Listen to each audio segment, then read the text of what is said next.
Hello student, welcome to Sewa Pathshala.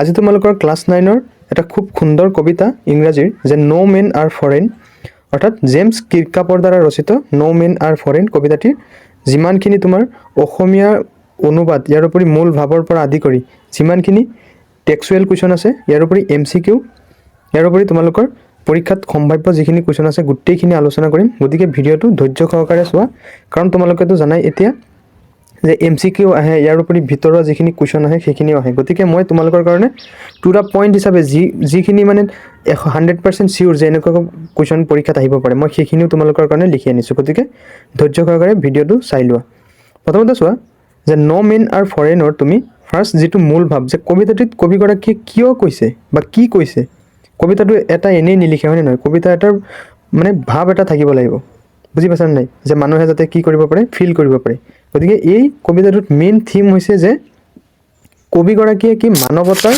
আৰু ভাতৃত্ববোধৰ কথা কৈছে এই নো মেন আৰ ফৰেন কবিতাটিত তেওঁ এই কবিতাটিত কৈছে যে কোনো মানুহে কি নহয় বিদেশী নহয় বা অজান নহয় সকলো মানুহে কি মাটি পানী বায়ু আৰু সূৰ্যৰ পোহৰ কি কৰে উদযাপন কৰে আজিৰে কি কৰে উদযাপন কৰে বুজি পাইছা নাই সকলো মানুহৰে কি আছে নিজা প্ৰেম দুখ ইয়াৰ উপৰি যিমান ফূৰ্তি সকলো মানুহৰে একেই বুজি পাইছা নাই কবিতাটিৰ মেইন থিম হৈছে এইটো অৰ্থাৎ কবিতাটোৰ মানে মানৱ জাতিৰ ঐক্য বুজি পাইছা নাই যাতে একেলগে যাতে বাস কৰে কোনো হাই কাজিয়া নকৰে সেই কথাকে কবিয়ে বাৰে বাৰে দোহাই দিছে এই কবিতাটিৰ মাজেৰে অৰ্থাৎ কবিগৰাকীয়ে কৈছে যে কোনো মানুহে কি নহয় বিদেশী নহয় বা কোনো মানুহে কি নহয় অজানা নহয় পাঠৰ যিখিনি টেক্সুৱেল কুৱেশ্যন আছে সেই কুৱেশ্যনখিনি মই তোমালোকৰ কাৰণে ধুনীয়াকৈ টু দা পইণ্ট হিচাপে লিখি আনিছোঁ গতিকে তোমালোকে লগে লগে নোটছ কৰি যাবা আৰু কুৱেশ্যনৰ এনচাৰখিনি মই তোমালোকৰ কাৰণে অসমীয়াটো টাইপিং কৰি আনিছোঁ যাতে তোমালোকে অসমীয়াখিনি জানিলে মুখস্থ হয় গতিকে অসমীয়াখিনিও এবাৰ ৰিডিং মাৰি ল'বা ঠিক আছে চোৱা এক নম্বৰ এক কি দিছে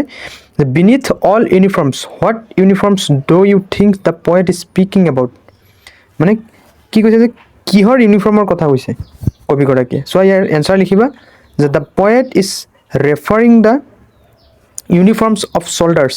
He means that although people wear different uniforms or belong to different nations, beneath them all human beings are the same.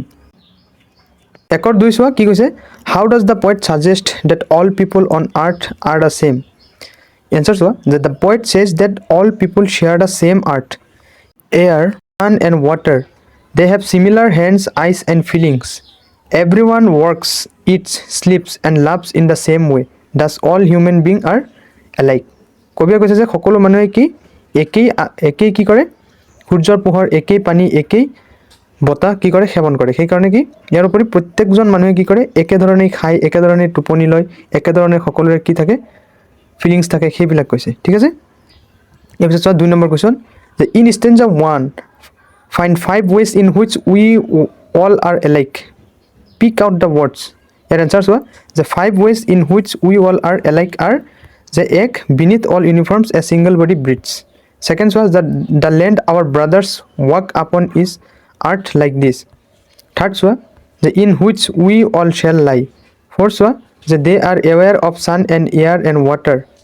Episode fifth was that their hands are ours a labor not different from our own. অসমীয়াখিনি তোমালোকে এবাৰ reading মাৰি ল'বা ঠিক আছে ইয়াৰ পিছত চোৱা 3 number how many common features can you find in stanza 2 pick out the words answers were the common feature in stanza 2 are যে they have eyes like ours that wake or sleep strength আমাৰ নিচিনা কি একেই চকু আছে যিয়ে কি কৰে মানে টোপনিত হেৰি কৰে wake বা খাৰে থকা বা টোপনি যোৱাত সহায় কৰে strength that can be won by love in every land is common life that all can recognize and understand ঠিক আছে এপিসোড 4 নম্বৰ যে whenever we are told to hate our brothers when do you think this happen why who tell us should we do as we are told at such times what does the poet say so your answer hobo this happens during wars when peoples are made to believe that others are enemies political leaders and those in power tell us to hate but the poet says we must remember that when we hate or fight our brothers we harm ourselves আমি নিজৰে নিজৰ কি কৰো ক্ষতি কৰো we should live in peace and unity আমি কি সকলোৱে প্ৰত্যেককে মিলিজুলি বাস কৰাটোই উত্তম গতিকে তোমালোকে অসমীয়াখিনি এবাৰ পঢ়িলো সো এতিয়া নো মেন আৰ ফৰেনৰ যিখিনি ইম্পৰ্টেন্ট MCQ আছে চোৱা যে এক Who is the poet of the poem No Men Are Foreign? बहुत important कि जेम्स किरकाप। 2 নম্বৰ চোৱা what does the poet mean by uniforms? এৰে শুদ্ধ উত্তৰ কোনটো হ'ব যে soldier dress। 3rd চোৱা যে according to the poet what lies beneath all uniforms? কি হ'ব a single body। 4 চোৱা what message does the poet give?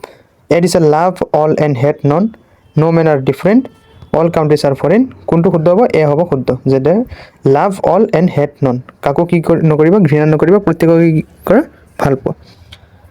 5 number চোৱা what common things are shared by all people? কি কোনটো শুদ্ধ হ'ব এ হ'ব শুদ্ধ উত্তৰ যে air, sun and water। 6 number চোৱা যে what does define the human earth mean? কোনটো শুদ্ধ হ'ব যে to make the earth dirty through war। তাৰপিছত চোৱা 7 number what does the poet remind us again and again? কোনটো শুদ্ধ হ'ব বি শুদ্ধ হ'ব যে no men are foreign, no countries strange। Okay এটা তোমালোকৰ এইটো চেপ্টাৰৰ যিমানখিনি শৰ্ট ইম্পৰ্টেণ্ট কুৱেশ্যন আছে সেইখিনি চোৱা। প্ৰথম question what is the central idea of the poem? The poem teaches that all human being are equal and should live in peace and brotherhood. প্ৰত্যেকে কি মিলা প্ৰীতিৰে থাকিব লাগে ভাই ভনীৰ দৰে। তাৰপিছত hatred and war only destroy humanity. কেৱল মাত্ৰ ঘৃণা আৰু কি যুদ্ধই কি কৰিব পাৰে মানৱতাক ধ্বংস কৰিব পাৰে, সেইকাৰণে আমি মিলিজুলি থাকিব লাগে। 2 নম্বৰ চোৱা what does the poet mean by our hell of fire and dust? ইয়াৰ এনচাৰ চোৱা it means the destruction caused by wars, burning cities, explosions and suffering. 3rd চোৱা যে what lessons does the poet want to give? The poet wants to remind us that we are all brothers and must not fight each other. 4 চোৱা what does the poet call other our brothers? Answer because all humans share the same feelings, same art and same life। এতিয়া চোৱা এইটো চেপ্টাৰৰ কেইটামান লং question. প্ৰথম question চোৱা explain the theme of the poem No Men Are Foreign in your own words। explain the theme the poem No Men Are Foreign in your own words মানে কবিতাটিৰ মূল ভাৱটো তোমাৰ নিজৰ ভাষাত লিখা।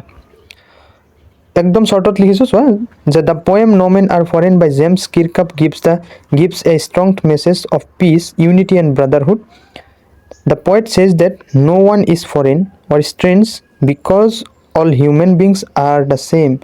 We live under the same sun, breathe the same air and walk on the same earth. Hatred and wars only harm ourselves. The poet wants us to love all people and live peacefully। তোমালোকে অসমীয়াখিনি এবাৰ reading মাৰি ল'বা, এনেই হৈ যাব। গতিকে আজিৰ ক্লাছটো তোমালোকৰ ইমানতে অন্ত পৰিল। ইয়াৰ নেক্সট ক্লাছত মই তোমালোকৰ আৰু বাকী যিমানখিনি চেপ্টাৰ আছে ক্লাছ কৰাবলৈ চেষ্টা কৰিম। গতিকে ভিডিঅ'টো লাইক কৰি আমাৰ সেৱা পাঠশালা ছাবস্ক্ৰাইব কৰি ৰাখিবা যাতে পৰৱৰ্তী ক্লাছসমূহ তোমাৰ ওচৰলৈ গৈ পায়। গতিকে আজিলৈ আহিছোঁ, থেংক ইউ।